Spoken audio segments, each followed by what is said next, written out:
Hello and thank you so much for joining me. My name's Gill O'Donnell and I am delighted to be one of docrafts brand ambassadors. Today I'm going to show you how to make this rather delightful twisted easel card. It's been made using Papermania coloured cardstock and the Christmas in the Garden from Santoro Gorjuss. To start off with, I've cut myself a piece from the A4 pack to measure 15 centimetres wide by the full length of A4, which is just under 30. I'm going to fold this in half. I'm going to use one of the X-cut paper creases. I'm going to fold this in half, line it up like so. Easiest way to fold is find the centre and then just go either side. Turn it over and increase the crispness of the fold. Now, because it's a twisted easel, we need to make a diagonal. So I'm taking this corner here and I'm going to take it over to that corner and again find the centre with my paper creaser and come either side. Do it on both sides to make a lovely crisp fold. And there we have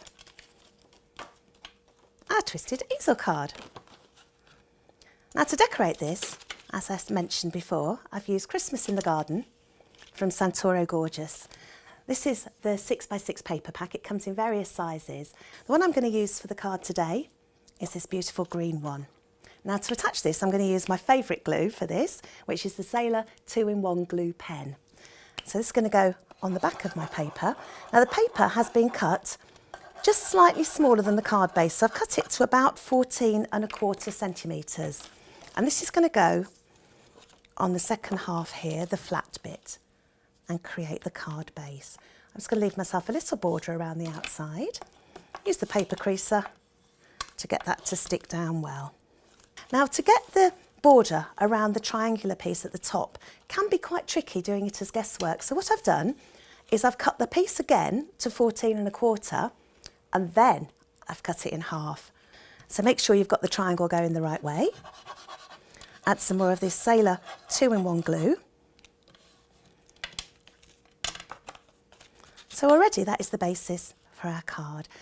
Now to decorate it, I've cut myself some X-cut large parenthesis die shapes in the card coordinating colours to the card, and I've also cut a circle and a scallop circle for the decoration.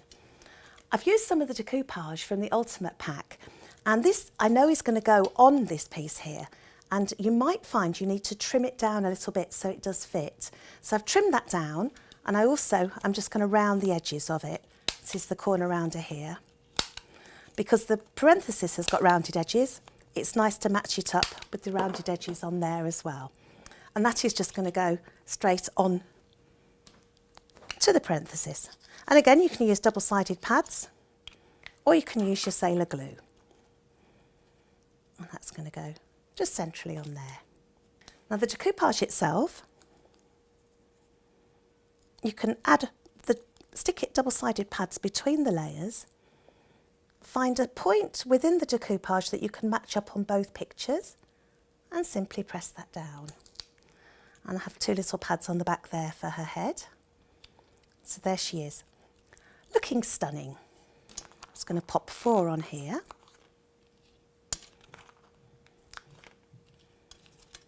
Give that a press down so they've stuck well. Here we go. That's going to go onto there like that. The colours there look beautiful. So here are my 2 circles, and this is one of the greetings from the range, and I'm going to take some Papermania Bare Basics Natural Jute set. This comes with 3 different sizes, so you get a good variety, but I think the thinnest one is my favourite. And I'm going to tie this into a little bow. Ta-da! There we are. There's our bow. And this is going to go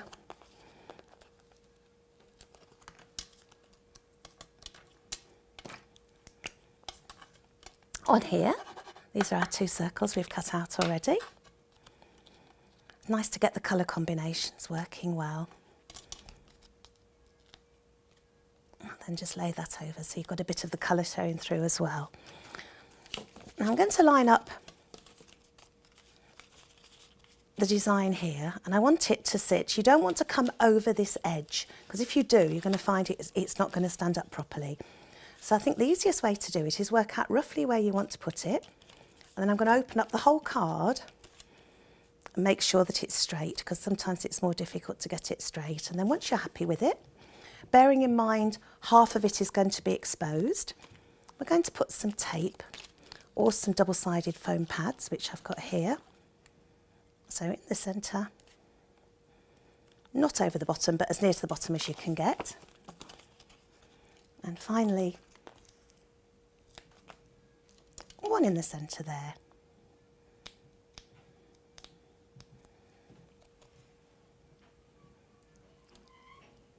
And place it on there. So there we have our twisted easel card. Very simple to do. Looks ever so effective with all the winter and Christmas papers. I hope you enjoy making that. See you soon.